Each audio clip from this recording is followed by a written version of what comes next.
Team Alabama, sorry for that interruption. We're on page 43. His wife, Judge O'Neill tells me, was an actress in and around New York City. It seemed they moved down here because of a retarded child.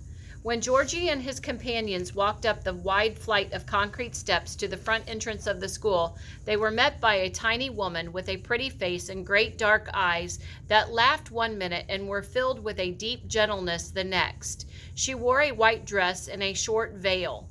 Okay, you might want to add veil to your vocab, and that's like a thing that goes over a woman's hair, and sometimes you'll hear about it in when people get married. A woman will wear a veil over her hair, but in this situation it's a nun, and she has a piece of cloth that covers her hair, and it's called a veil. A short veil set far back on her hair and held in place by a white band. Some strands of hair had settled themselves across her forehead and were plastered there by the damp midday heat.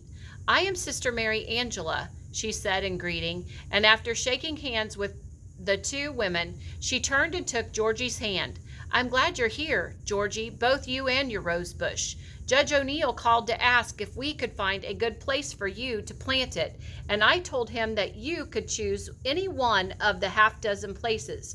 We'll give the bush a sprinkle of water, and then you can put it outside your window for the night." Georgie ducked his head, in spite of Mrs. Sims' urgings that he break this particular habit, and he could think of nothing to say. He was frightened and uneasy as he stood with the three women, especially when he heard Mrs. Sims say in a low voice, which she might have known he could overhear, "He's not had much home life, sister. He's picked up some careless habits, bad table manners,